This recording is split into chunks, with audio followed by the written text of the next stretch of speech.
Hello everyone, welcome to yet another episode of Value Galactica, where we mandate ourselves with giving you value first. And today we're talking about Sri Lanka. The country has hit headlines over the recent months and has grabbed world attention. We are looking at what exactly happened, why is it happening, and what can we learn from this.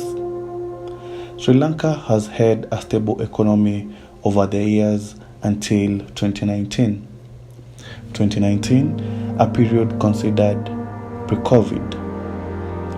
In 2019, the city of Colombo in Sri Lanka was hit by a series of terrorist attacks. 3 churches and 3 luxury hotels were targeted, leading to a tourist scare. Travel advisories were issued, and this saw a decline in foreign income. 2020 came, and worse yet, COVID had hit the world. The tourism sector around the globe was hit.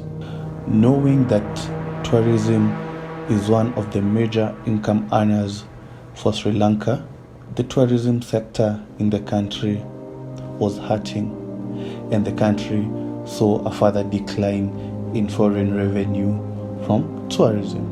Further, the government banned fertilizer in a bid to have organic farming, which was meant to be a sustainable mode of farming and operationalizing the agriculture sector, only for the government to be surprised with low crop yields at the end of the year. Food supplies declined, and this would later impact the economy. Sri Lanka has had trade deficits where it imports more than it exports. This has led to more need for foreign currency to meet purchases of the imports. The country has had accumulating debt and mismanagement from the executive that has recently been challenged by the people of Sri Lanka. Commodity prices have soared thanks to an inflation rise of 50% in the past year. Wheat and maize are now purchased at a premium.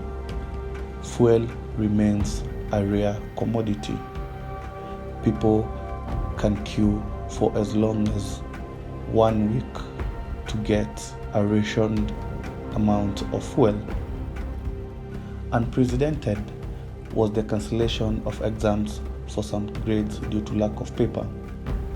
As we know, education is important and as such should be carefully managed for the sake of the current and future generations, especially in the current competitive world.